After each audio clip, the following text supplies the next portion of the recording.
Hey, I'm Diana, and I'm just going to go over the part of our handbook that is our general staff expectations. The first thing that you'll see when you're looking at our handbook is where it says professionalism. This is something that we can't teach you. This is something that you have learned through working.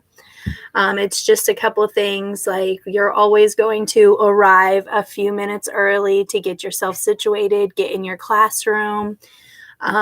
You won't be punching out. If we say that you're going to get off at 5 o'clock, you might not always leave exactly at 5 o'clock. So that is something that comes into professionalism where you're not going to be too terribly upset if you don't get out until 10 minutes after your scheduled time. Something else that's very important is Christy and myself do a lot of classroom checks, popping in on your classroom. We'll give you some feedback on the things that we've seen, some things that we think might work in your classroom, as well as we'll come to you a lot and say, hey, is there something we can help you with? Is there something you're struggling with doing in your classroom that maybe we can throw out some ideas that might work for the kids in your care? And we just ask that when we do that, you take that in a positive way. We're not attacking you. We just want this to be the best place that it can be and be an enjoyable place to come to work. And we're just trying to make your days easier. You always have to respect the confidential information. You're going to hear something about a family and that's in your classroom that you just know because it's dealing with the caring of their child. You can't go home and say, you'll never believe what I heard about this family, or even on your lunch break talking about it with other staff members. There is also some training hours that you'll have every year. A lot of it's knocked out the first time with something on Pro Solutions, more on that later. But we just ask that you have those scheduled. We'll give you a lot of lists of classes and information that you can look at and say, oh, I would like to learn a little bit more about this. This really pertains to my classroom. And that is a good opportunity for you to learn and grow as a teacher as well. But there's certain times that those need to be done by each year. And we ask that you stay on top of that. Make sure that you're getting your classes done in a timely manner. We have staff meetings. We do them in many ways. Sometimes Christy and I will come around at nap time and we'll go over some information. We also have meetings after work a few times a year. Or sometimes we'll just send an email and say, this is the information that we think is important coming up. Make sure you know this and you're aware of all these dates. As far as dress code goes, you're obviously going to be painting and holding children and sitting on the floor. So we want you to be comfortable as possible. So that usually means you'll see most of our teachers here wear leggings or jeans every day. We just ask that you don't come with huge holes in your clothing, stains, inappropriate messages. I just got a shirt that said holy enough to pray for you, but hood enough to swing on you. And it's hilarious, but I'm not going to wear it to work. And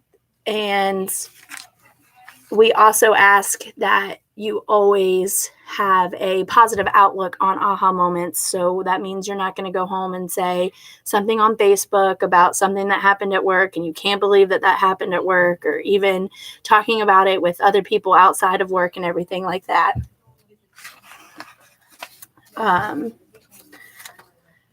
And then we move on to our cell phone policy. This gets a little tricky because we do have something called Brightwheel that we use to communicate with our parents a lot during the day, keep them informed on how their child's day is doing, any important things that they need to be aware of. And so you can get on your cell phone to do that, but we ask that you make that time for your planning. So when we walk in the classroom, we shouldn't see you on your cell phones. We shouldn't see you on Pinterest for your planning, because that is something that can be done during your planning time, which everybody has at least 1 hour each day for planning during nap time. And we just ask that is taken care of during that time. As far as if there is an emergency with your family, because we all have families, we say you can have your cell phone, just have the volume turned up high, because when you're looking at your cell phone, you're not supervising the children, and that is what we're here to do, is keep our kids safe. And so that means that you shouldn't be on any type of social media of any sorts at any time. If there is an emergency that you need to make a phone call, or someone's been trying to call you, you just pop your head out, let somebody else know so they can step in your classroom. You can step out, make the phone call, deal with what you need to deal with, and then get back to your classroom. As far as for cell phones, we do have a policy where the first time we see you on your cell phone and it's clearly you're on your cell phone, you will have a verbal warning and it'll be documented.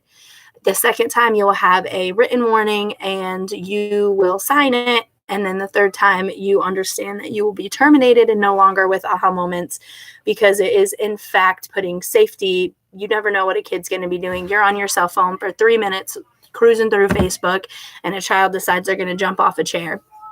And if you had not been on looking at your cell phone, you would have seen them doing that, and it would have been stopped before it even happened. As far as bringing personal belongings to work each day, the office stays locked, so you can put stuff in here, as well as most of the classrooms have locking closets that you can put your purses in, or they need to be up at least 5 feet because a child can't be able to get into it at any time. You can obviously bring food to work. We can't be eating in the classroom.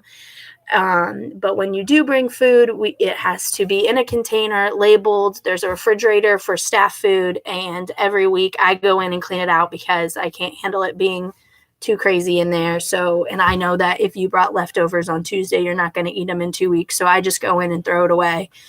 So if it's not labeled with the date, it just gets thrown away, and it should be out within a week after you bring it in anyway. As far as hand washing, we all know when we should be washing our hands. When you come to the center, when you help a child, and mostly washing it throughout the day. It can't hurt you because we are working with a bunch of children, and they can sometimes be passing germs a lot easier than we are. All right, that's all I have for that section right now. So Christy and I will be with you soon for the next section.